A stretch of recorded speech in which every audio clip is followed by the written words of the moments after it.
Best varicose veins చికిత్సనే పొందండి. నొప్పి లేని చికిత్స కోసం సంప్రదించండి ఎబిస్ హాస్పిటల్. సుమన్ టీవీ ప్రేక్షకులకు నమస్కారం. ప్రస్తుతం మనతో పాటు ఉన్నారు ప్రముఖ జ్యోతిష్యులు, సంకల్ప మందిర్ నిర్వాహకులు బ్రహ్మశ్రీ నందిబట్ల శ్రీహరి శర్మ గురువుగారు. గురువుగారితో మహాశివరాత్రి విశిష్టను దాని గురించి మాట్లాడతాం. గురుగారు నమస్కారం. గురుగారు, వాగర్థ వివ సంపృక్తౌ వాగర్థ ప్రతిపత్తయే జగతః పితరౌ వందే పార్వతీ పరమేశ్వరౌ.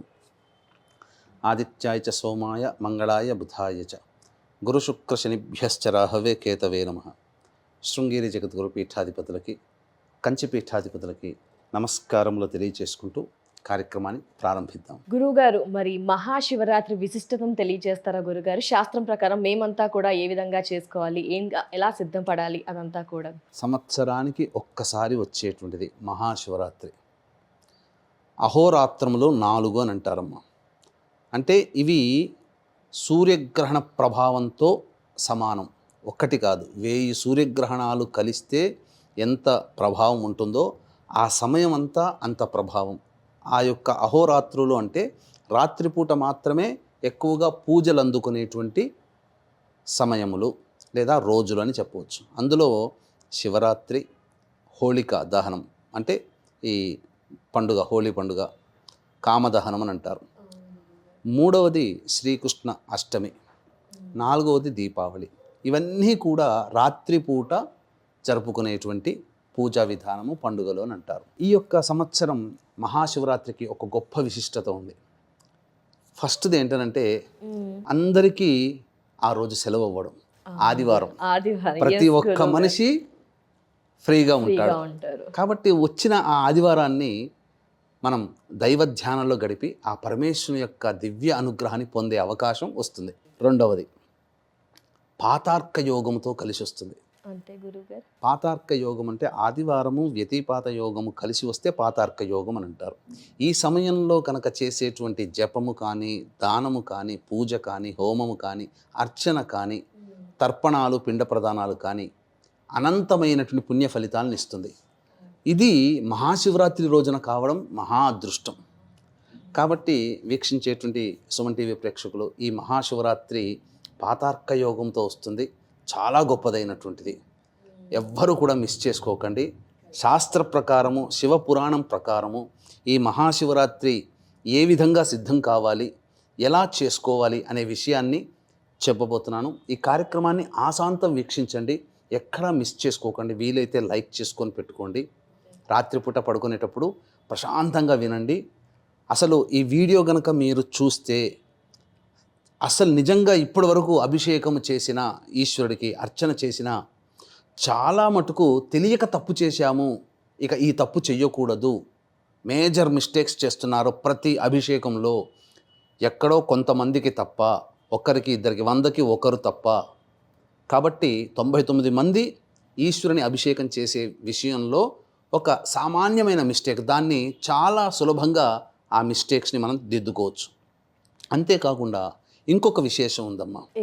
ఈ యొక్క మహాశివరాత్రి ఈశ్వరునికి సంబంధించింది కదా. విష్ణువు యొక్క జన్మ నక్షత్రం శ్రవణ నక్షత్రం అని అంటారు. ఈ శ్రవణ నక్షత్రము సాయంకాల ప్రదోషకాల సమయంలో అనగా 7:24 ఉత్తరాషాఢ వెళ్ళిపోయి శ్రవణ నక్షత్రం వచ్చేసేస్తుంది. అద్భుతం అమ్మా.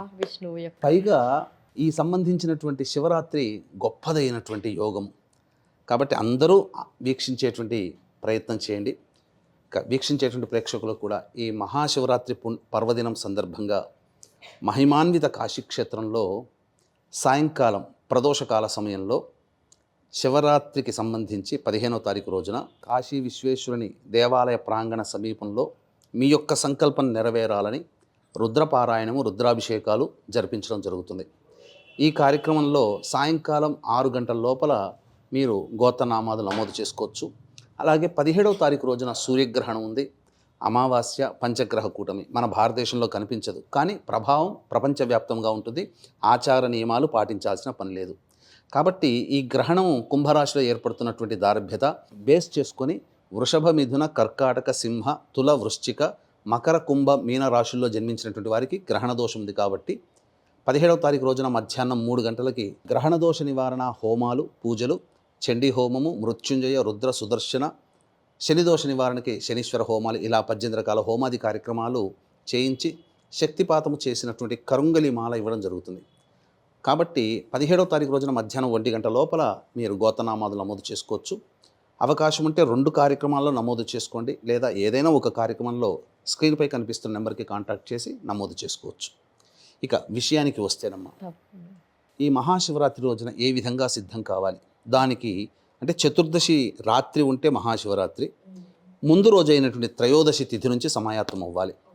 శనివారము త్రయోదశి తిథి కాబట్టి సాయంకాల ప్రదోషకాల సమయంలో శివాలయానికి చేరుకొని నవగ్రహాల చుట్టూ శివాయ నమః అంటూ 27 ప్రదక్షిణలు చేసి తరువాత ఆ యొక్క పరమేశ్వరుణ్ణి, గణపతిని, కుమారస్వామిని, అమ్మవారిని దర్శించుకొని పరమేశ్వరుని దగ్గరికి వెళ్ళి ఇలా అంజలి ఘటించి, పరమేశ్వర నీ యొక్క అనుగ్రహం వల్ల నేను ఈ శివరాత్రి రోజున నిన్ను పూజ చేసుకునే భాగ్యాన్ని నాకు కల్పించు, నీ అనుగ్రహాన్ని నాకు శీఘ్రముగా ప్రసాదించు పరమేశ్వర అని చెప్పి నమస్కారం చేసుకొని పోతూ పోతూ ఆ నంది విగ్రహం చెవిలో కూడా మన యొక్క సంకల్పము, నీవు స్వామికి చేరవయ్యవయ్యా, ఆ శక్తిని, ఆ యొక్క భక్తిని, స్వామి మీద భక్తిని కోల్పోకుండా శివరాత్రి రోజున నిత్యము ఆ పరమేశ్వరుణ్ణి ధ్యానించే మనస్సుని, వాక్కుని ఇవ్వమని పరమేశ్వరునికి చెప్పు నాయన అని చెప్పి నందీశ్వరుని చెవిలో చెప్పి శృంగం గుండా పరమేశ్వరుని దర్శించి ఆ విధంగా ఇంటికి రావాలి. రాత్రిపూట వీలైతే భూషయనం చేస్తే చాలా మంచిది. ఇక ఆ రోజున దాంపత్యము పనికిరాదు, భోజనం పనికిరాదు. అవకాశం ఉంటే ఉపహారము, పండ్లు, పాలు తినవచ్చు. పడుకొని తెల్లవారు 3 గంటలు 4 గంటలకు లేచి కాలకృత్యాదులు తీర్చుకొని చక్కగా ఇంటికి వెళ్ళిన తర్వాత పూజామందిరంలో చక్కగా పూజామందిరం శుభ్రం చేసుకొని ఆవు నేతితో దీపారాధన చేసి శివ పరివార చిత్రపటానికి చక్కగా పూలమాల, గన్నేరుమాల కానీ ఏదైనా పూలమాల వేసి నమస్కారం చేసుకొని గణపతిని స్మరించుకున్న తర్వాత శివ సహస్రనామ పారాయణం చేసి అప్పుడే తెల్ల వారుతూ ఉంటుంది ఆ సమయానికి. అప్పుడు తూర్పు వైపున సూర్యునికి చూసి నమస్కారం చేసుకొని సూర్యాష్టకం 6 సార్లు చదివిన తరువాత ఆ సూర్యుడిని వేడుకోవాలి. నీ అనుగ్రహం వల్ల ఈ రోజున శివరాత్రి పూజ చేసుకుంటున్నాను సూర్యనారాయణ, నాకు ఈ రోజంతా నిరాహారంగా ఉండదలుచుకున్నాను, నాకు శక్తిని ప్రసాదించు అని ఆ సూర్యునికి నమస్కారం చేసి 3 కానీ 6 సార్లు కానీ తర్పణం వదలాలి. గాయత్రి మంత్రం చెబుతున్నాను, లేదా సూర్యనారాయణాయ నమః, ఆదిత్యాయ నమః, మార్తాండాయ నమః అంటూ తర్పణాలు వదలాలి. ఎందుకు చెప్తున్నానంటే సూర్యకిరణాల ద్వారా ఆ యొక్క సూర్యభగవాన్ని స్మరించుకోవడం ద్వారా, ఈ విధంగా వేడుకోవడం ద్వారా కిరణాల ద్వారా మన శక్తి మన శరీరంలో ప్రవేశిస్తుంది. అప్పుడు ఆ రోజంతా కూడా ఉపవాసం చేయడానికి మనకు సూర్యుడు అనుగ్రహిస్తాడు ఆ శక్తి ద్వారా. ఇక ఆ రోజంతా కూడాను చక్కగా నియమాల్ని పాటిస్తూ నమశ్శంకరాయ నమశ్శంకరాయ లేదా శివాయ నమః శివాయ నమః అంటూ పఠిస్తూనే ఉండాలి. మన పని ఏ పని చేస్తున్నా మన నాలిక, మన నోరు ఎప్పుడూ శివనామ స్మరణ ఆ రోజంతా చేస్తూ ఉండాలి. అయితే చాలామంది అభిషేకం చేసుకునేటువంటి సందర్భంలో చక్కగా దేవాలయానికి వెళ్తుంటుంటారు. ఎంతమందికి ఉన్నా కొంతమందికి ఒక కోరిక ఉంటుందమ్మా, ఇంట్లో చేసుకుంటే బాగుంటుంది కదా అని. గురువుగారు ఏ సమయంలో ఎలా చేసుకోవాలి, ఇంట్లో చేసుకుంటే ప్రశాంతంగా గుడిలో క్రౌడ్ ఉంటుంది, ఎలా సిద్ధం చేసుకోవాలి శివలింగానికి అనేటువంటిది కూడా ఉంది. మనకు శాస్త్రంలో శివపురాణాంతర్గతంగా చెప్పబడినటువంటిది ఏంటంటే పుట్టమన్నుతో శివలింగానికి తయారు చేసుకోవాలి. కాబట్టి సంబంధించినటువంటి పూజా స్టోర్లో కానీ పచారీ షాపులో కానీ పుట్టమన్ను 1 కిలో దొరుకుతుంది. ఆ తెచ్చుకున్న తర్వాత తులసి వృక్షము కింద ఉన్న మట్టి, రావి చెట్టు కింద, మోదుగ చెట్టు కింద, మర్రి చెట్టు కింద, అలాగే మారేడు చెట్టు కింద, అలాగే జమ్మి చెట్టు కింద ఉన్నటువంటి మట్టిని కొద్దిగా తీసుకొని వచ్చి బాగా జల్లెడ పట్టి ఆ పుట్టమన్నులో కలపాలి. కలిపిన తర్వాత ఆ పుట్టమన్నులో పసుపు, శుద్ధమైంది కుంకుమ, జాజికాయ పొడి, జాపత్రి పొడి, ఇలాచీ పొడి, అలాగే పచ్చకర్పూరం పొడి మరియు బెల్లం పొడి, తేనె, కొద్దిగా ఆవు నెయ్యి, అలాగే ఆవు పెరుగు కొద్దిగా వేసి వీలైతే 1 గ్రాము లేదా 2 గ్రాములు పాదరసం వేసి శుద్ధమైన ఆవు పాలు బాగా కలిపి శివలింగంగా తయారు చేసుకోవాలి. శివలింగంగా తయారు చేసుకొని ఆ శివలింగానికి స్వచ్ఛమైన ఆవు నెయ్యిని మొత్తము అద్ది అలా పెట్టుకోవాలి. మధ్యాహ్న సమయంలో ఈ విధంగా చేయాలి. చేసిన తర్వాత ఈ యొక్క సంబంధించిన మీరు అడిగారు ఏ ఏ సమయాల్లో ఎలా సమయంలో ఏ చేయాలి అని చెప్పి. ద్రవ్యాలు? ఆ? అప్పుడు సాయంకాల ప్రదోషకాల సమయం నుంచి 4 యామములు అంటారు, 4 జాములు అంటారు, లేదా 4 సమయాలలో పూజ చేయాలి. అందరూ కూడా శుద్ధమైన మంచినీటిని ఒక బిందె నిండా నీరు, అలాగే అనేక రకాల పండ్ల రసాలు అన్నీ సిద్ధం చేసుకోవాలి. చేసుకున్న తర్వాత అందరూ చేసే మిస్టేక్ ఒకటి ఉంటుంది. ఏంటి గురుగారు? అవును, మొదట్లో ఏంటంటే మొట్టమొదలు చెప్పాను ఏం మిస్టేక్ అని. అవును గురుగారు. డైరెక్ట్గా మంచి శుద్ధం బావిలోంచి నేను పట్టుకున్నానండి, లేదా మంచి తేనె పట్టుకొచ్చాను, మంచి ఆవు పాలు పట్టుకొచ్చానండి, ఇలా చెబుతూ ఉంటుంటారు. మంచి పళ్ళ రసాలు, చాలా ఫ్రెష్ పళ్ళు పట్టుకొచ్చి రసం చేశానండి, నేనే చేశానండి అని అంటుంటారు. ఎన్ని చేసినా ఇందులో దోషం ఉంటుంది, అపవిత్రత ఉంటుంది. ఏంటి గురుగారు అది? ఎందుకనంటే బావిలో నీరు ఉంటుంది, ఆ నీరులో క్రిమికీటకాదులు జలచరాలు ఉంటాయిగా. ఆ జలచరాలు తిరిగినప్పుడు వాటి యొక్క అపవిత్రత పడుతుంది కదా. తేనె అంటాము, తేనెటీగలు నోటి ద్వారా గ్రహించి పెడుతుంది, అంటే అక్కడ అపవిత్రత వస్తుంది కదా. ఆవు పాలు ఉన్నాయి, ఈ ఆవు పాలని దూడ మొదలు తాగిన తర్వాత ఎంగిలి చేసిన తర్వాతనే మనం పితుకుతాం. మరి ఇవన్నీ అపవిత్రమైపోయినాయి కదా. ఈ అపవిత్రమైనటువంటి అన్ని ద్రవ్యాలని పవిత్రత చేయాలి. పవిత్రత చేయాలంటే కొన్ని ముద్రలు ఉంటాయి. ఇందులో గరుడ ముద్ర అని ఉంటుందమ్మా. ఈ గరుడ ముద్ర చాలా ప్రధానం. కాబట్టి అభిషేకానికి సంబంధించిన అన్నీ కూడాను సాయంకాలం 5 గంటల కల్లా అన్నీ సిద్ధం చేసుకొని చక్కగా గరుడ ముద్ర వేయాలి. చూడండి వీక్షించేటువంటి ప్రేక్షకులు కూడా గరుడ ముద్ర అనేటువంటిది ఈ 2 చేతులు ఇలా పెట్టుకోవాలి. ఇది ఎడమ చెయ్యి, అలాగే కుడి చెయ్యి ఇలా కలిపి ఇలా ముడి వేసేయాలి. వేసి ఇలా ఉంటే ఇది గరుడ ముద్ర. ఓకే, గరుడ లైక్ పక్షి స్టైల్ వింగ్స్ ఉన్నాయి. అప్పుడు ఈ గరుడ ముద్రని మనం అభిషేకం చేసే బిందెకి, ఆ నీళ్లు ఉంటాయి కదా, నీళ్ళకి ఇలా చూపించాలి. ఆ అభిషేకం చేసే పళ్ళ రసాలకి ఇలా చూపించాలి. తేనె, పాలు, పెరుగు అన్నిటికీ చూపిస్తే ఈ యొక్క దోషం నుంచి పోయి అమృతత్వం వస్తుంది. అమృతత్వం వచ్చిన తర్వాత అప్పుడు సిద్ధం చేసుకోవాలి. అయితే శివరాత్రి రోజున ఉపవాస నియమాన్ని పాటిస్తున్నారు కదా, పండ్లు, పాలు, ఇతర పదార్థాలు తీసుకోవచ్చు. ఓకే గురుగారు. భోజనం చేయకూడదు. వీలైనంత వాళ్ళు, చిన్నపిల్లలు, 60-70 ఏళ్ల వయసున్న వాళ్ళు, షుగర్ అట్లాంటివి ఉన్నవాళ్ళు ఆహారం తీసుకుంటే మంచిదే. వాళ్ళ శక్తి అనుసారం ఫ్రూట్ సలాడ్ తీసుకోవచ్చు. అయితే ఇక్కడ సాయంకాలం కదా అని చెప్పి మళ్ళీ స్నానం చేయకూడదమ్మా. ఎందుకంటే ఉపవాసం ఉంటానని చెప్పి మొదలు చెప్పిన తర్వాత స్నానం చేయకూడదు. కాలకృత్యాదులు, కాళ్ళు, చేతులు, మొహం కడుక్కోవాలి. తర్వాత 4 సమయాలలో మనం చెప్పబోయేటువంటిది చాలా గొప్పదైనటువంటిది. ఈ 4 సమయాలలో ఏ పదార్థంతో అభిషేకం చేయాలి, నైవేద్యం ఎలా పదార్థం పెట్టాలి, ఏ వాటితో అర్చన చేయాలి, ఏ మంత్రం జపించాలో తెలియజేసుకుందాం. ఈ 4 సమయాల్లో సాయంకాల ప్రదోషకాల సమయం నుంచి, అనగా సాయంకాలం మొదటి యామము 6 గంటల 6 నిమిషాల నుంచి 9 గంటల 5 నిమిషాల వరకు మొదటి సమయం. ఈ సమయంలో ఆ పరమేశ్వరుడి శివలింగానికి ఆవు పాలతో అభిషేకం చేయాలి, గంధముతో అలంకారం చేయాలి, చేసి పచ్చని పూలు లేదా తామర పుష్పాలతో అర్చన చేయాలి. నైవేద్యంగా పెసరపప్పుతో వండినటువంటి అన్నాన్ని పెసర పొంగలి అని అంటారు. ఆ పెసర పొంగలి నైవేద్యంగా పెట్టాలి. ఈ సమయంలో పఠించాల్సినటువంటి మంత్రము ఓం హ్రీం ఈశానాయ నమః అనే నామాన్ని 108 సార్లు పఠించాలి. దీంతో అయిపోతుంది. తర్వాత మొదటి పూజా సమయం అయిపోతుంది.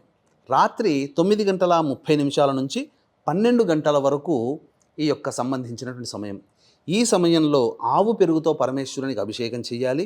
అలాగే విభూతితో అలంకరణ చేసి చక్కగా ఈ సంబంధించినటువంటి జాజి పూలు, మల్లెపూలు లేదా తులసి దళాలతో ఆ పరమేశ్వరుని అర్చించాలి. నైవేద్యముగా బెల్లం పాయసం నైవేద్యంగా పెట్టాలి. ఇక ఈ సమయంలో జపించాల్సినటువంటి మంత్రం ఓం హ్రీం అఘోరాయ నమః 108 సార్లు చేయాలి. ఇక 3వ సమయం చాలా విశిష్టమైనటువంటి సమయము, అందరికీ కూడా ఎదురు చూసేటువంటిది ఏంటనంటే లింగోద్భవ కాల సమయము. కాబట్టి ఈ సమయం చాలా ప్రధానమైంది. వీక్షించేటువంటి ప్రేక్షకులు కూడా గమనించాల్సినటువంటి ఈ యొక్క మహిమాన్విత కాశీ క్షేత్రంలో శివరాత్రి పర్వదినాన్ని పురస్కరించుకొని 15వ తారీఖు రోజున సాయంకాలం 7-8 గంటలకి విశ్వేశ్వరుని దేవాలయ ప్రాంగణ సమీపంలో రుద్రపారాయణము, అభిషేకం జరిపించడం జరుగుతుంది. ఈ కార్యక్రమంలో మీ యొక్క సంకల్పం నెరవేరడం కోసం సాయంకాలం 15వ తారీఖు 6 గంటల లోపల మీ గోత్రనామాదులు నమోదు చేసుకోవచ్చు. అలాగే 17వ తారీఖు అమావాస్య, సూర్యగ్రహణం, పంచగ్రహ కూటమి సందర్భంగా ఏర్పడుతున్నటువంటి పుణ్యకాలము. గ్రహణం మన భారతదేశంలో కనిపించదు కాబట్టి నియమాలు, ఆచారాలు పాటించాల్సిన లేదు. కానీ ప్రభావం చాలా రాశుల వారికి ఉంటుంది. వృషభ, మిథున, కర్కాటక, సింహ, తుల, వృశ్చిక, మకర, కుంభమీన రాశిలో జన్మించినటువంటి వారికి ఈ యొక్క ప్రభావం ఉంటుంది. కాబట్టి 17 మధ్యాహ్నం 3 గంటలకి గ్రహణ దోష నివారణ పూజలు, హోమాలు, చండీ హోమము, మృత్యుంజయ, రుద్ర, సుదర్శన, దత్తాత్రేయ, కాలభైరవ, శని దోష నివారణకి శనీశ్వర హోమాలు జరిపించి శక్తిపాతము చేసినటువంటి కరుంగలి మాల ఇవ్వడం జరుగుతుంది. 17వ తారీఖు మధ్యాహ్నం 1 గంట లోపల ఈ కార్యక్రమంలో మీ గోత్రనామాదులు నమోదు చేసుకోవచ్చు. అవకాశం ఉంటే 2 కార్యక్రమాల్లో లేదైనా ఒక కార్యక్రమంలోనైనా కానీ మీ స్క్రీన్పై కనిపిస్తున్న నెంబర్కి కాంటాక్ట్ చేసి మీ గోత్రనామాదులు నమోదు చేసుకోండి. ఇక చాలా ఇంపార్టెంట్ అయినటువంటిది లింగోద్భవ కాల సమయం. మధ్యరాత్రి 12 గంటల 20 నిమిషాల నుంచి 3 గంటల 5 నిమిషాల తెల్లవారుజామున వరకు అభిషేకము ఆవు నేతితో అభిషేకం చేయాలి. తర్వాత బిల్వ దళాలతో అలంకరణ చేయాలి. తర్వాత ఎర్రటి పుష్పాలతో అర్చన చేయాలి. నైవేద్యముగా గారెలు కానీ లేదా నువ్వులతో చేసినటువంటి నువ్వులన్నం, నువ్వుల పులగము అని అంటారు, ఇవి నైవేద్యంగా పెట్టాలి. ఈ సమయంలో జపించాల్సినటువంటి మంత్రం ఓం హ్రీం వామదేవాయ నమః 108 సార్లు చేయాలి. ఇక తరువాత తెల్లవారుజామున 3 గంటల 30 నిమిషాల నుంచి 6 గంటల 35 నిమిషాలు ఉదయం వరకు కూడా 4వ సమయం తేనె, శర్కర. ఇక్కడ చక్కెర అనంటే మనం రోజు టీ కాఫీలో వాడుకునే షుగర్ కాదమ్మా. మరేంటి గురుగారు? నవ్వోద్గడ్డ, మిశ్రీ అని అంటారు. వాటిని మెత్తగా పొడి చేసి అది నీటిలో వేసి ఆ తేనె మరియు ఈ యొక్క శర్కరతో చేసినటువంటి నీటిని అభిషేకం చేయాలి. చేసిన తర్వాత నీలి రంగు పుష్పాలు, తెల్లని పుష్పాలు అంటే శంఖ పుష్పములు, నల్ల కలువ పుష్పాలు, నందివర్ధనము, ఇలాంటి మల్లెపూలు, ఇలాంటి తెల్లటి పుష్పాలతో, గన్నేరు పుష్పాలు, తెల్ల గన్నేరు పుష్పాలతో అర్చన చేయాలి. చేసిన తర్వాత నైవేద్యముగా కేవలం ఉత్తి అన్నాన్ని మాత్రమే నైవేద్యంగా పెట్టాలి. ఈ యొక్క సమయంలో 108 సార్లు జపించాల్సినటువంటి మంత్రం ఓం హ్రీం సద్యోజాతాయ నమః. తదనంతరం ఆ యొక్క సంబంధించి 6 గంటల 30 నిమిషాలకి 4వ జాము అయిపోతుంది కదా, లేచి కాలకృత్యాదులన్నీ తీర్చుకొని చక్కగా మళ్ళీ సూర్యునికి నమస్కారం చేసి అర్ఘ్యం చేసి నీ యొక్క అనుగ్రహం వల్ల నేను మహాశివరాత్రి పూజా విధానాన్ని పూర్తి చేసుకున్నాను కాబట్టి ఇక చక్కగా మళ్ళీ వెళ్ళి పరమేశ్వరునికి శుద్ధమైన మంచి జలాలతో మళ్ళీ ఈ గరుడ ముద్రని ఆ మంచినీటి బిందెకి చూపించి శుద్ధమైన జలంతో అభిషేకం చేసి తదనంతరం చక్కగా ఇంట్లో అన్ని కూరగాయలు అన్నీ చక్కగా శాకాహారం వండి అతిథులకి, అనాథలకి అన్నదానం చేసి కుటుంబ సభ్యులు భుజించాలి. ఈ అభిషేకం చేసినటువంటి లింగాన్ని మనం సోమవారం సాయంకాలం లోపల ఏదైనా నదిలో కానీ, బావిలో కానీ, సరస్సులో కానీ, చెరువులో కానీ నిమజ్జనం చేయాలి. ఇవేవి లేవు అనంటే ఒక నీటి బకెట్లో ఆ యొక్క లింగాన్ని నిమజ్జనం చేసేసి అప్పుడు భోజనం చేయాలి. చేస్తే ఒక 5-3 గంటలు ఉన్నదనుకోండి, అదంతా కరిగిపోయి పోతుంది. ఆ నీటిని ఎవరు తొక్కని ప్రదేశంలో పెట్టాలి. ఇలా చెయ్యాలమ్మా. శివరాత్రి పూజా విధానం ఇలా చెయ్యాలి. మీకు ఎక్కడా కూడా ఈ విధానంగా మీకు తెలియదు. చాలా అయితే అందరూ ఎదురు చూస్తున్నటువంటిది లింగోద్భవ కాల సమయం. చాలా విశిష్టతమ్మ. ఈ లింగోద్భవ కాల సమయము మనకు మధ్యరాత్రి 12 గంటల 25 నిమిషాల నుంచి 12 గంటల 36 నిమిషాల వరకు ఉంటుంది. ఈ సమయంలో ఏకధారగా నమశ్శంకరాయ నమశ్శంకరాయ, శివాయ నమః శివాయ నమః అంటూ ఆ తేనెని లేదా ఆవు నేతిని ధారగా పోస్తూ అభిషేకం చేయాలి.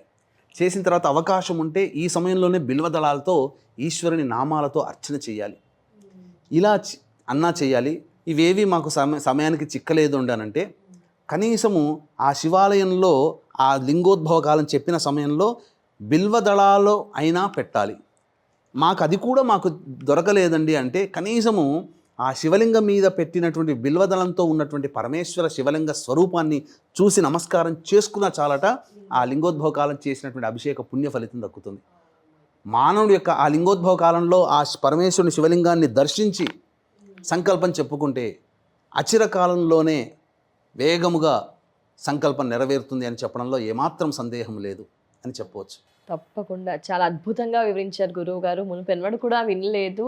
శివరాత్రిని ఏ విధంగా చేసుకోవాలి, విశిష్టతను ఎస్పెషల్లీ మనకు అభిషేకం విషయంలో కూడా మంచి క్లుప్తంగా వివరించి పూర్తి వివరణ తెలియజేసినందుకు ధన్యవాదాలు గురువు గారు. నమస్కారం. సర్వం శ్రీ ఉమామహేశ్వర పరబ్రహ్మార్పణమస్తు.